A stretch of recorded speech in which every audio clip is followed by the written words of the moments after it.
Hello, what's up, everybody? Hope you're all doing great.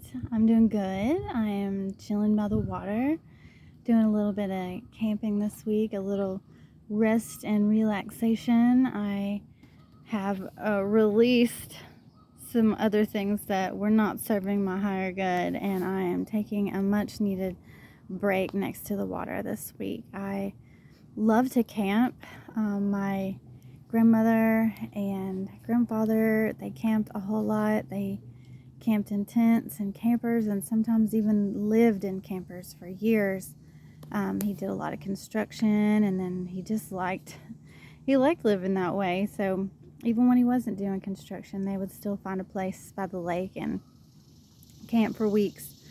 So I feel very close to my grandmother out here. She taught me a whole lot about life and survival, and I miss her every single day. But I know that she's with me, and she's helping to guide me right now and keep me safe and keep me on the right path.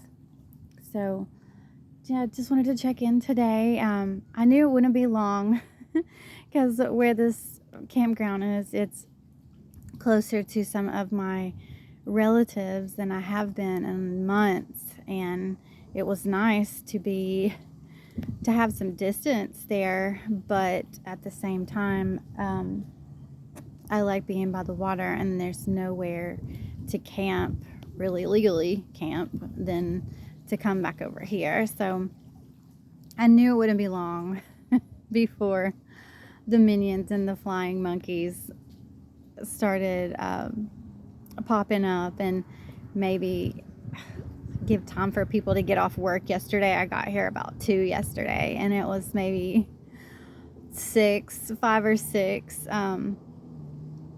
and they come marching over the hill like a little troop of Girl Scouts. It was great.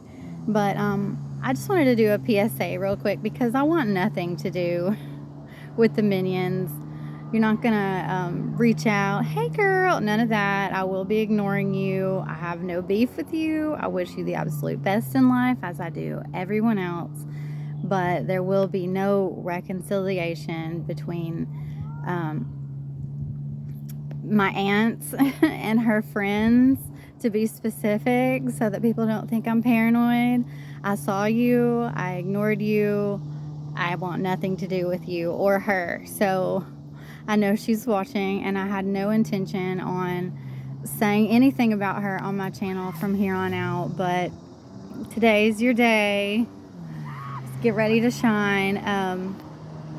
Narcissist 101, someone that has hated on me my entire life, and the only time she wasn't hating on me is when she was taking money from me, which she still owes me some money, and she's gotten herself into a heap of trouble that she can't get out, and we will not be making nice to save your ass. Just to get straight to the point. So your little friends can spy on me all you want. All they're gonna see is that I'm thriving, I'm happy, I'm out here chilling. It's been great. So that's all you're gonna see. That's all you're gonna get. Enjoy it while it lasts, because your time is coming. Karma is on you like white on rice, baby. So I just am kicking back, popcorn out, right? I've been saying that, but we're getting close. So relish in this time that you have left before the public exposure begins, because you're not going to be missed. It's not going to miss anybody. So if you played a hand in doing me dirty, everything is about to come out. And don't send anybody to me. Don't come to me yourself. No, I'm sorries. I've already forgiven you, but I want nothing to do with you. You are excommunicated from my life forever. Forever. Until the end of time, you know? I just don't have any room. 8 years ago, I made that decision, and even not being around these people has been enough. It's been enough to make me not want to ever be around them still. There's been no I miss you. There's been no Well, did I make the right decision? Did I not make I definitely made the right decision, and I completely stand on that 100%, and there will be no going back on it. There was a point in time where I let my family pull on my heartstrings, and I wasn't healed enough to recognize the narcissistic traits that they had, and how it was abuse, and how they just cared about themselves, and it was all self-serving. What can I get from this person? When my dad passed away when I was 14, I got some life insurance, and I had Social Security coming in every month, and I moved in with my aunt because I thought this would be fun. She had 3 boys, which I called my brothers for a long time, until 8 years ago. I called them my brothers, and thought this would be great. She had a little family unit going, and I was an only child, so I thought, let's give this a try. Let's see how this could be. I always felt like she was a big sister and a role model, and I looked up to her, and that was, like I said, long before I had reparented myself and learned what a parent and a loving, kind, genuine person should be like. And my traumatized, unhealed self thought that she was it. How wrong was I? But you don't know. You live and you learn. You don't know until you go through things. And you do some work on yourself. So luckily I did that. I fully recognize it now. But she got divorced shortly after I moved in. So I became like the maid of the place. And she also charged me rent to live there. And then got a couple of loans from me while I lived there, and paid me $50 for years. That's all she paid me. And then when I got pregnant with Colin, she tried to, that was right after my grandmother died, and so she played the pity party, I'm so sorry, at my grandmother's, funeral. And I was like, oh, it's okay. And I let her back in. And then she paid me a little bit of my money back, just to manipulate, and then got back into my life. And then when I got divorced, flip flop, did the same thing all over again. I've been through the same cycle with this person a million times. So when I talk about narcissists, I am not just talking about my ex-husband. I'm also talking about my first ex-husband, who wasn't the level of narcissistic that these other people are, but still very much tried to use me and discard me. I feel like when I'm talking about mothers that clean up their children's messes, I'm also talking about my grandmother too, not just my ex-husband's mother. I'm also talking about her too. It's any mother of a narcissist, anyone that's had a hand in creating these monsters and the things that they'll do to cover up for them. So just know when I'm talking about a certain type of person or things that they've done, I am not talking about one person. Being an empath, you attract narcissists like moths to a flame. So it's happened over and over and over and over until I finally learned the lesson. And it was coming from all angles of my life. It was coming from friends, it was coming from family, it was coming from romantic partners. So to break free from all of that meant I had to shut pretty much every single person that I loved and that was in my life out, and that was scary. So I didn't want to do that. I didn't have a relationship with God like I do now, and I hadn't done the work on myself yet. So it was very scary to do that. But once you've had enough, you've had enough. And a lot of times the treatment that you get from narcissists will trigger your springing forward, because once you put your foot down and you start to pray for your path and you get on it, you no longer desire that anymore. It becomes very immature. It sticks out like a sore thumb. You just get so tired of their antics, and you can see it from a mile away, much like the minions that marched over the hill towards my campsite yesterday. Now, this is a public place. In no way do I think that those people were here just for me, or they can't be here because I'm here. I'm not saying any of that. I'm not putting myself on that sort of pedestal, but do they do things for her? Yes, and they always have, and they're pretty much all she has left. So she has to use them, and they're fully willing to be used. So let them do what they do. But it's just, you could see it from a mile away. It sticks out so bad. The love bombing. When we got a little bit of money from when my grandmother died, and I asked for the rest of my money back, she said I had already cut her out of my life.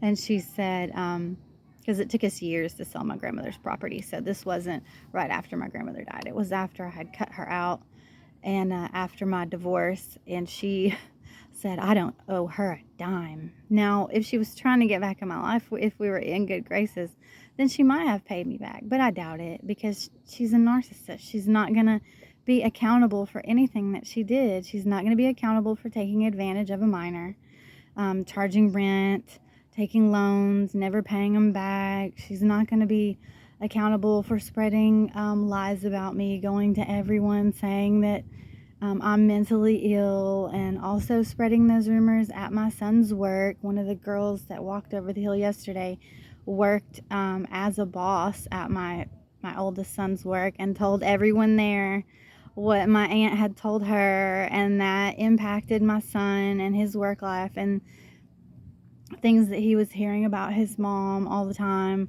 So very unnecessary, childish drama. These people will not grow up. They just keep justifying their actions, and that's just the name of the game for karmics that don't want to heal. They don't want to vibrate higher. They don't want to break out of these cycles and learn their lessons. So you just come to expect it. You come to expect that it's the same old thing over and over. If they haven't broke free of the pack, they have not healed. Nothing is different. It is all the same. I don't care what kind of lipstick you put on that pig. If they haven't broken away from the group and done their own thing for a long time, you know they haven't healed. There's no way that it happened at all, because they're still rolling around in the mud. They're just cleaning themselves off and putting lipstick on to look different. But still, if they're still in it, it's still the same. Nothing has changed. So you can't assume that it's anything different. Don't buy it. Don't buy it for a second. But yeah, my aunt had told everyone in town that I was bipolar schizophrenic, and that I would kill myself for someone else one day, and that she talked to a psych nurse that I had never talked to that diagnosed me with this. So it was a fact, and everyone needed to listen to her because I was no good. But see, if someone was really sick like that, would you really go around talking about them? Would you really try to hurt them like that, or ruin their reputation, or take away credibility? If they were really, what kind of person would you be if someone were really unstable and you went around and did that to them? What make that make sense? How is that helping them? No, you're being malicious. If someone was really unstable, you wouldn't go around talking about them like that. You wouldn't try to get to everybody before they did, or go behind their back and have this smear campaign going. You wouldn't do that to someone that was really mentally ill. You're only doing it because you're mad, because you're not getting your way, because you're trying to be a horrible person. And you could put all of that energy into so much more to build yourself up, to build a good life for you, your kids, your grandkids. But people like this are so miserable. They don't want to put in the work. It's too hard. They've gotten the gratification from doing this all of their life to other people, and then running around and saying, oh, they hurt me, or I'm suicidal. They're not suicidal. My heart goes out to anyone and everyone that has ever thought about ending their life, because most people have been in a spot in their life where they've considered it, or it's been, a fleeting, but haven't done it. Some people have attempted, some people have been successful, but this person is doing it for manipulation. They're doing it for pity. They're not doing it because they're really going to do it. They're just doing it to get people on their side, to make them think that I hurt them, that I'm the one, I'm the horrible person. They need to hate me because look, kick this person while they're down. No, those people don't ever come to me and ask my side of the story and all the things that she's done to me my whole life, which I don't run around and advertise. I'm putting it on this video now because I want them to very much know that inventory is there. I have the receipts. There's no coming back from what you tried to do to me for years. There's just no coming back. I know they're jealous. I know they're envious. I know they've made mistakes that they can't come back from. The only way they could come back from that is reconciliation with me, and it will never happen. If they're sorry, it's only sorry because they got caught. That's it. So please recognize people like this in your life. People that try to go around and brainwash others and throw pity parties and be manipulative and gaslight. If things ever happen to them like this, like that I've gone through, they wouldn't be able to handle it. They wouldn't be able to handle it. You wouldn't be able to survive the way that I've survived because I have God and you don't. You've gone down the wrong road. You've not made good decisions for yourself. You don't gather your strength from the Most High. So if you embraced divinity and you tried to be a good person and capitalize on that with every part of your being and everything that you do from this point on, even if you made a mistake, you got back on that horse and tried to course correct, then maybe, okay? But you never have. So it will never happen. So I wish you the best from afar. Stay far, far away from me and my children. It's not going to happen. I want all of you to learn good boundaries. Be strict with your boundaries. I beat myself up for a long time on my healing journey about how many times I let the narcissist come back and work me over again. And I had low self-esteem, and I thought that that was my worth, and that these were family. These were people that I had needed to devote my time and my life to, because if you don't have family, what do you got? You got God. You got yourself. Love yourself. Love God. Pray about everything. He'll take care of it. He's all that you need. You don't need any of that. So know your worth and walk the F away. And don't look back, okay? So it's not just about romantic partners. It could be the people closest to you. That's often how the devil works. He will infiltrate the closest people to you, and they will know so much about you, so they can make it so believable. But it is an agent of the devil, pure and simple. That's all it is. So know it when you see it. Call it like it is. Speak your truth. Stand in your power. Hold your strict boundaries, and keep forward. Keep going forward, living your best life, being amazing, being blessed, way over here, far away from that, and shine as bright as you can. Be that light, babies, okay? I just got some firewood ready so I can have another campfire tonight. I'll probably go swimming in a little bit. So I love you guys. God loves you, and you're never alone. Bye.